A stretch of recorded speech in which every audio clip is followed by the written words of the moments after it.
It's not the right sound, so imagine it's not the right sound. Before Michael Jackson stepped onto the stage for his final rehearsals, he may have left behind words that offer a haunting glimpse into his state of mind. While millions focused on his legendary performances, a much darker side of his final days was unfolding away from the spotlight. I love them because I didn't have a childhood. I feel their pain. I feel their hurt. Those emotional words have since taken on a disturbing meaning when viewed alongside the events surrounding his final weeks. Accounts from the time described a chaotic situation inside Jackson's home, followed by a frantic emergency response that raised serious questions about what happened in those critical moments. After Michael's death, Alberto Alvarez became an important witness during the legal proceedings, providing details about the panic inside the Jackson household and the events that followed the discovery of Michael in his bedroom. According to testimony presented during the case, Dr. Conrad Murray was performing resuscitation attempts while Michael was lying on a soft bed rather than a hard surface, while Michael's children were reportedly nearby and distressed by what they were witnessing. Questions were also raised about the delay in contacting emergency services, with testimony indicating that Murray instructed Alvarez to remove or conceal medication vials and a bottle containing a milky-looking substance connected to an IV setup before emergency responders arrived. Then there is another mysterious image that has circulated online, supposedly capturing a private moment from Michael Jackson's final hours. The photograph appears to show a man resembling Michael sitting quietly inside what looks like a medical room, dressed in a hospital gown and staring into the distance. His exhausted expression, dark surroundings, and the unusual date displayed on the image create an unsettling atmosphere. One hand rests near his hair while the other appears raised, almost as though he is trying to communicate something invisible to everyone around him. But there is one major question. Was this photograph actually taken during Michael Jackson's final night, or does the image have an entirely different story behind it? The mystery surrounding the picture only adds another layer to the unanswered questions surrounding Michael's final days. What do you think, real evidence from his final hours, or a misleading image that has been given a darker meaning over time? Share your thoughts in the comments. The fatal hesitation became one of the most troubling aspects of Michael Jackson's final hours. Inside the quiet mansion, every passing minute was critical, yet the emergency response unfolded through a series of missed opportunities and questionable medical decisions. When the crisis began, attempts to revive Michael were reportedly complicated by ineffective CPR. Emergency responders also were not initially aware of the propofol he had received earlier, which affected how the situation was handled. Despite the medical team's determined efforts to save him after he arrived at UCLA Medical Center, using every available resource for nearly an hour, the circumstances had already become irreversible. Michael Jackson was pronounced dead at 2:26 p.m., bringing his final chapter to a heartbreaking end. The private eclipse began after a night of intense preparation. Following an emotionally demanding rehearsal, Michael returned home around midnight, seemingly carrying on despite the private struggles he was experiencing. Behind the closed doors of his bedroom, which had increasingly become a makeshift medical environment, medications were being used in an attempt to manage his severe insomnia. At approximately 10:40 a.m., he reportedly asked for an anesthetic drug in another effort to finally get some sleep. What followed became one of the most tragic moments of his life.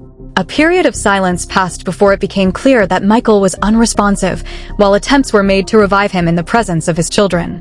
Emergency services were eventually contacted at approximately 12:21 p.m.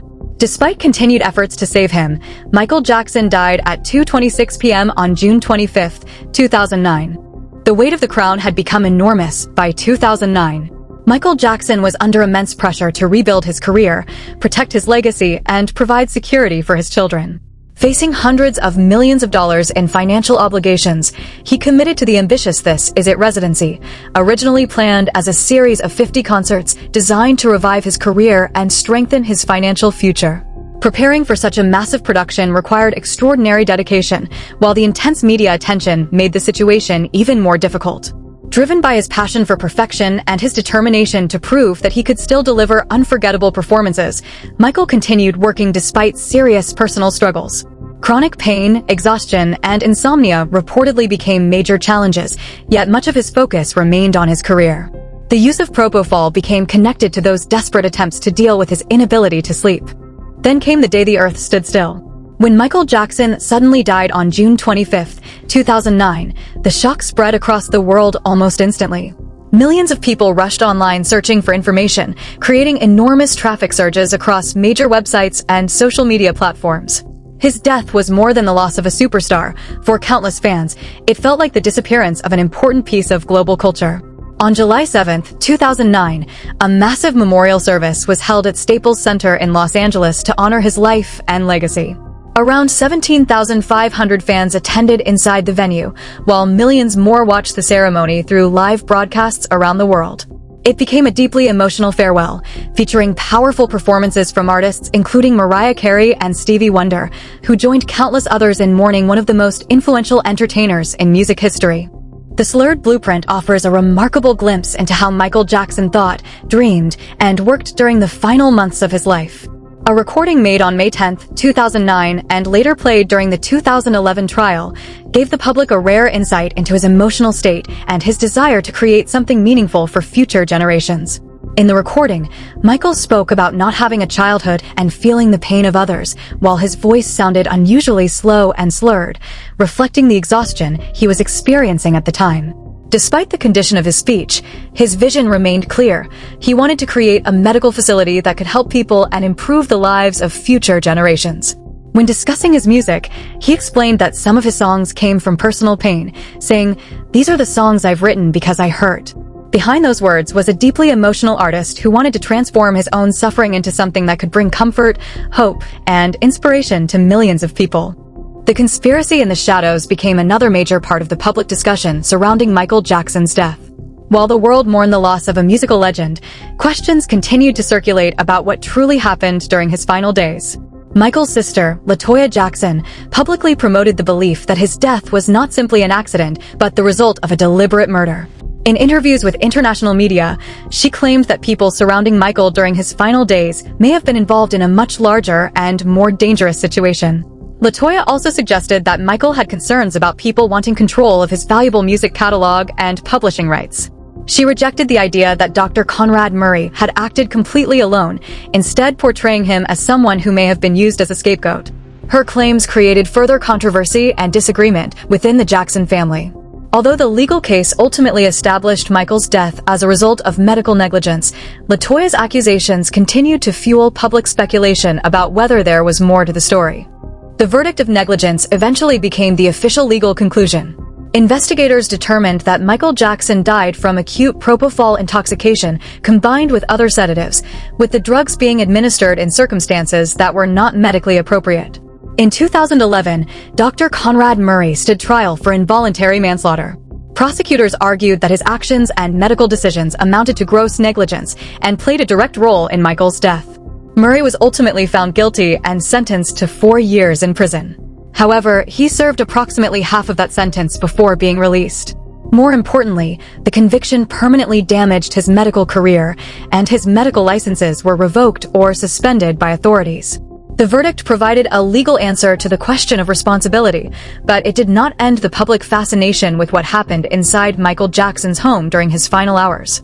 For Michael's daughter, Paris Jackson, the story carried an even darker meaning. In a 2017 interview, Paris publicly discussed her belief that her father had been murdered. She reflected on his exhaustion during the final months of his life and recalled his fears that people were targeting him. Although she acknowledged Dr. Conrad Murray's conviction for involuntary manslaughter, Paris suggested that she did not believe he was the only person responsible. In her view, Murray may have been only one part of a larger situation involving people who had failed Michael or betrayed his trust. Her comments added another emotional dimension to the story, showing how deeply the circumstances surrounding her father's death continued to affect his family years later. Nevertheless, these claims remain personal beliefs and have never been established as fact by a court. Dismantling the sensationalism surrounding Michael Jackson requires separating documented facts from rumors and speculation. After his death in 2009, countless theories emerged, including claims that he had faked his death or had been secretly spotted alive. None of these claims were authenticated by credible authorities. His changing appearance also became the subject of intense public speculation, particularly regarding his skin color. However, medical and autopsy records documented that Michael had vitiligo, a condition that causes areas of the skin to lose pigmentation. Throughout his career, he also faced serious legal controversies and allegations concerning his personal life. Despite the accusations surrounding him, Michael was acquitted of all charges in his 2005 criminal trial. His life, therefore, remains caught between documented history and endless mythology, a story where fame, pain, controversy, artistic perfection, and unanswered questions continue to collide. This Is It became a remarkable showcase of Michael Jackson's extraordinary talent and his dedication to performing until the final chapter of his life. The planned London concerts were meant to become his spectacular comeback, giving fans around the world the opportunity to witness his return to the stage. Michael immersed himself completely in the preparation process, paying close attention to every detail and constantly pushing for perfection. Despite the enormous expectations surrounding the shows, he continued developing innovative ideas, refining his choreography, and working closely with his dancers and creative team. His colleagues often observed how seriously he approached rehearsals and how deeply involved he remained in bringing his vision to life. The rehearsal footage offers fans a rare look at Michael's creative process, revealing how carefully he designed his movements, stage presentation, and overall performance. In many ways, those final rehearsals became part of his lasting legacy, a final glimpse of an artist who remained completely devoted to his craft until his last days. The shiver under the spotlight revealed a very different side of that apparent perfection. On stage, Michael Jackson still appeared capable of delivering the legendary performances fans expected, but behind the scenes, the physical demands were becoming increasingly difficult. The rehearsal footage of Billie Jean demonstrates his extraordinary professionalism while also showing moments that have led many viewers to notice how physically fragile he appeared. Michael repeatedly practiced his signature movements, determined to make every step, turn, and gesture precise. The rehearsals required careful coordination with the dancers, musicians, lighting, and visual cues, making timing absolutely essential. Yet beneath the polished performance, there were visible signs of fatigue. Michael sometimes appeared frail, tired, and physically uncomfortable, while still insisting on continuing his work. His determination to perfect the show remained strong even as concerns about his health and medication added another layer of difficulty. For viewers today, the footage provides an emotional reminder of just how much effort went into preparing the comeback that never happened. If you enjoy stories like this, make sure to subscribe to the channel and hit the like button. The Sync of Aggression demonstrated another side of Michael Jackson's meticulous approach to performance. During rehearsals for Beat It, technical precision was essential because the choreography relied heavily on movements inspired by confrontation and fighting. Every entrance, exit, reaction, and dance step had to synchronize perfectly with the rhythm of the music. Michael carefully guided his dancers through the routine, repeatedly refining the timing until the movements matched the beat with maximum accuracy. The band also played an important role by helping the performers understand the rhythm and timing required for each sequence. To preserve his limited energy, Michael sometimes focused on physical blocking and choreography rather than performing every section at full vocal intensity. There were moments when his condition made participation more difficult, but his commitment to the production remained evident. Even when his physical limitations became apparent, Michael continued working toward the same goal he had pursued throughout his career, creating a performance that looked effortless, precise, and unforgettable. The Monster in the Machine became a musical architecture masterpiece as Thriller received an ambitious new treatment for Michael Jackson's planned comeback. The song, originally shaped by Rod Temperton, combined its unforgettable percussion, brass, and ominous bass with modern production technology.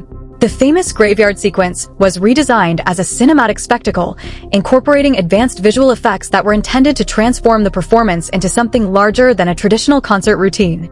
Despite his growing physical exhaustion, Michael continued working on the production and recorded material at the Staples Center, demonstrating his determination to meet the demanding vocal standards of the original song. He reportedly resisted changing the key, choosing instead to preserve the character of the classic recording decades after its release. Surround sound production was also incorporated to give Vincent Price's iconic narration an even more dramatic presence. The result was designed to merge the theatrical atmosphere of the 1980s with cutting-edge concert technology, creating a final version of Thriller worthy of Michael's legendary stage legacy. The Noir beat brought together shadows, secrets, and rhythmic storytelling in one of Michael Jackson's most technically impressive songs. Inspired by the atmosphere of classic 1930s film noir, Smooth Criminal evolved from an earlier concept called Al Capone into a sophisticated musical story centered around the mysterious character Annie. Michael used advanced technology, including the synclavier system, to experiment with unusual sounds, and even incorporated a digitally recorded heartbeat into the track as part of its rhythmic foundation. Working with producer Quincy Jones, he developed sharp, gunshot-like percussion effects that intensified the song's dangerous atmosphere. The performance eventually reached its unforgettable climax with Michael's famous anti-gravity lean. To make this seemingly impossible movement possible, special shoes were developed and patented, allowing him and his dancers to achieve an extreme forward angle without visible cables.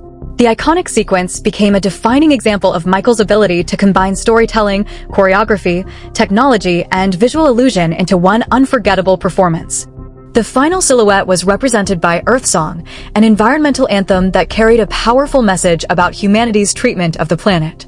On June 24, 2009, Michael performed the song during his final rehearsals at the Staples Center, giving the production an emotional intensity that would later make the footage especially haunting.